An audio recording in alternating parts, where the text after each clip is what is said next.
Do we have a plan? Sergio asked. Carl looked at Matthew. Well, I guess we should try to take them out as quietly as possible. Matthew stuttered, trying to stabilize his voice. We should probably take out as many as possible. This area is kind of surrounded by gates, so they're pretty well contained.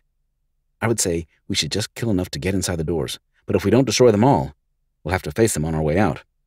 Try to keep it quiet, but don't worry too much about attracting others. Unless they can hear you do something from a mile away, we shouldn't attract too many.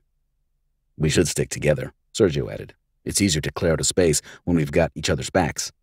I agree, Matthew said. Do we have everything we need? I emptied my pack so I can fill it with whatever we find in there.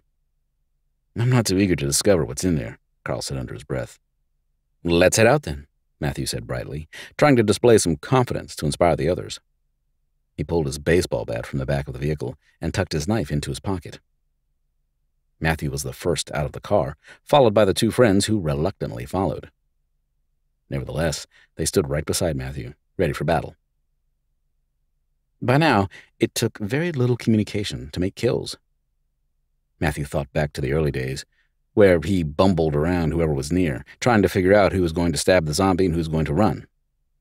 Matthew, Carl, and Sergio were beginning to run like a well-oiled machine, fighting individually but as a cohesive unit. The zombies wasted no time in investigating the newcomers.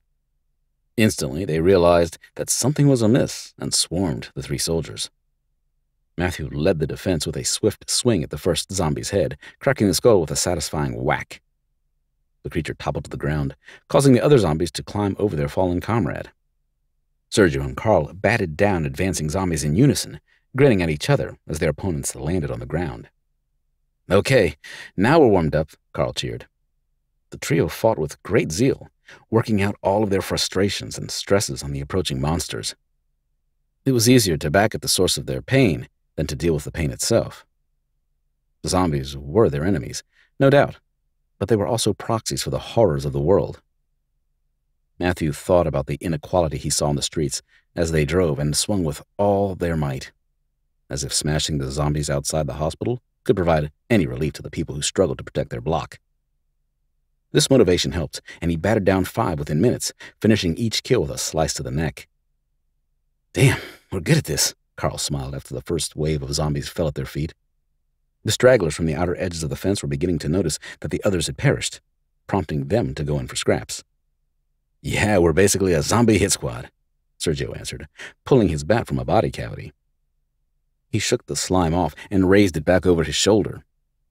If only there was a career for people who are good at fighting strategically. Matthew cracked a smile. The thought of returning to the military after the zombie epidemic was absurd. He wasn't even sure he could return to cooking. At this point, he'd be happy to stay at home for the foreseeable future. Let's spread out, Matthew said, gesturing at the stragglers. These guys look pretty weak, so it shouldn't take much effort to round them up and finish them off. Okay, Carl said hesitantly. He took off in a light jog toward the fence where one zombie stood, staring intensely at the humans. Matthew took off in the other direction, quickly silencing the monsters that tried to attack. As he stabbed a zombie through the eye, he noticed that it was wearing blood-soaked scrubs. He wondered if the blood came before or after it turned. About an hour and a half after they arrived at the hospital, the three put their finishing touches on their job, ensuring that no creature could come back to life and sneak up on them. Each corpse was given a stiff kick in the ribs and a slash in the neck, just in case. When this part of the process was finished, they gathered at the vehicle to catch their breath. This is only the beginning, Carl said mournfully. We still have to deal with whatever is on the inside. Then give me a minute, Sergio said, chugging a bottle of water. He wiped a thin layer of sweat from his forehead and squatted by one of the massive tires. There's a gate over there. We should close it before any more of these bastards get through. I don't want to kill any more than we absolutely have to right now. Good call, Carl said, slowly making his way toward the gate.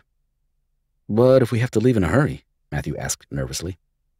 It'll be fine, Carl replied, as he started to slide the big metal door along the track.